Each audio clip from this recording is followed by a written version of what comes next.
Hi, welcome to valuationpodcast.com, a podcast and video series about all things related to business and valuation. My name is Melissa Gragg, and I provide online divorce, mediation, and valuation services in St. Louis, Missouri.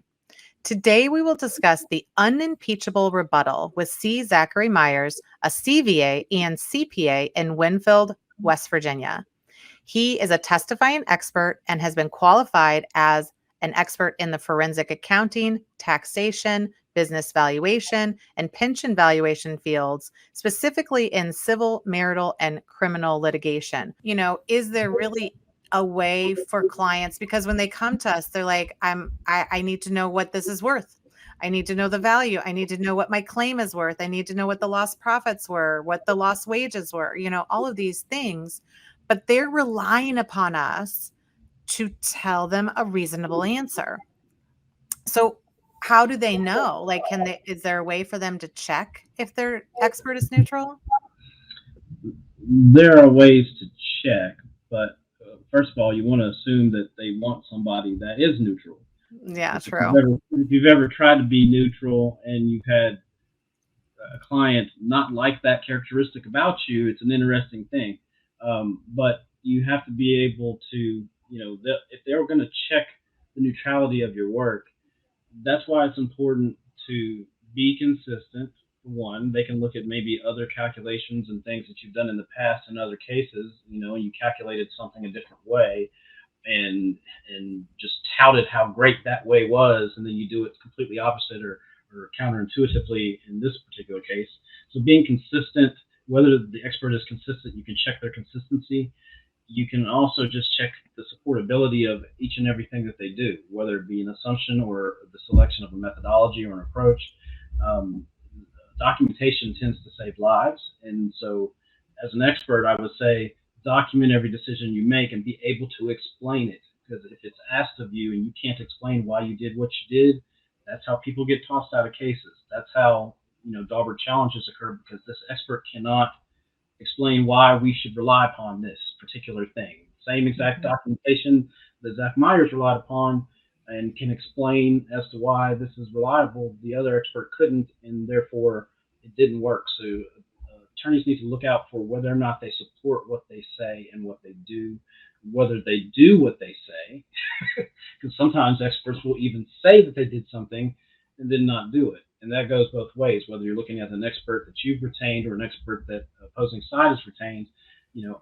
I do 50-50 plaintiff versus defense work. And a lot of people don't see that, because I get retained by a lot of defense attorneys that want me to look at another expert's report and not necessarily even have to put out a report. You just want to look at it and give them an honest assessment. And when you're doing that type of work, sometimes retaining an expert on the side, even to take a second look at a expert report, either that your expert has already done or that an opposing expert has already done, is well worth the money to do that, because everyone has different perspectives, and sometimes that can help to see, to tell whether or not the expert is being neutral.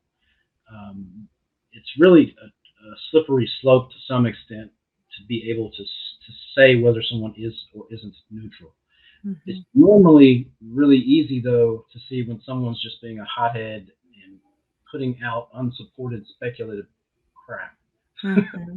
And you'll feel it in your gut, but it is tricky. It is very hard, and that's why it's important for us as experts to try our best to exude all the good things about being an expert, being unimpeachably neutral, and not being this sort of hired gun type of expert. Because, for one, you're speaking for your industry, and if the industry doesn't trust expert witnesses, then that's going to be a bad thing, and some people already don't.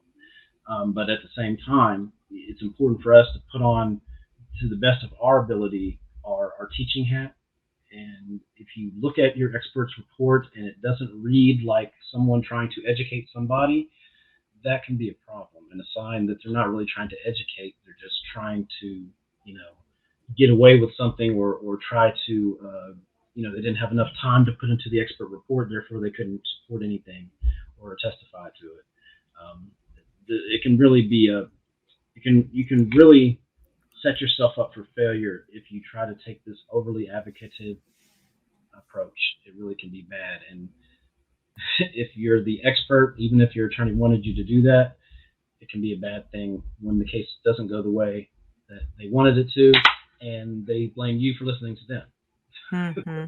Yeah, no, you have to protect your credibility at all costs.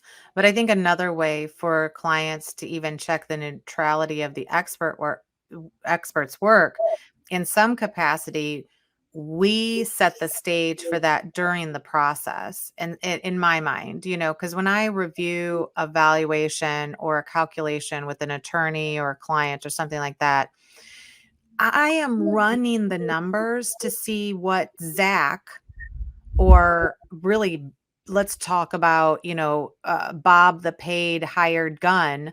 I want to know, like, where can you under reasonable terms make the value the highest? Where can you under reasonable terms make it the lowest? Like, where would some other expert come in? And I talk through with the client, like, a 50% cap rate is not going to be reasonable in this scenario. Now, what happens if the other expert comes back with a 45% cap rate? I've already predicted and told them that that's unreasonable, right? So I've prefaced it by like, hey, I don't know what's going to come down the pipeline with the other expert. Like, I don't know them very well.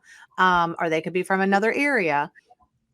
I said, but if this shows up, like if they say that, you know, so they're going to rely on 2015 data because it was the highest year and most successful year of the company, yet we're in 2021.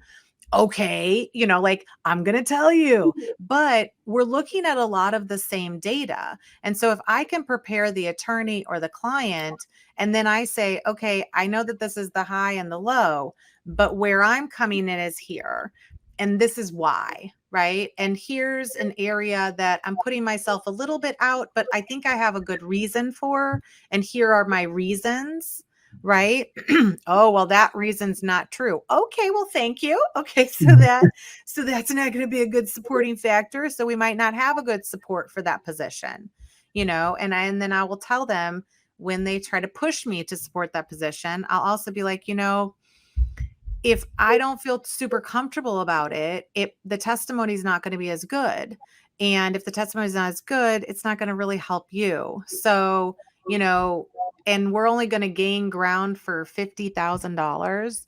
And I agree, that's a lot of money, but it's not going to gain us $1 million, and it could lose us more. So I think even having those conversations with the client and attorney kind of prepares them for when the fool shows up, right? Or somebody says that it's worth nothing, right? Because I could tell them, like, I can see how somebody could say that this is worth nothing, and this is how. I could see how somebody could say that this is worth 50 million, and this is how, right? It may not be my opinion, but I have to give them a frame of reference. Because if I say the value's $1 million and the reasonable range is 800 to 1.2, right? And the other expert comes at 2 million or 500,000, I've already shown my client and my camp how wrong that person is, right? And so I think we can do some of that, and that's usually and I'm sure you do some of it for commercial cases, because you need to know, like, where are they going to push me? Where is it flimsy?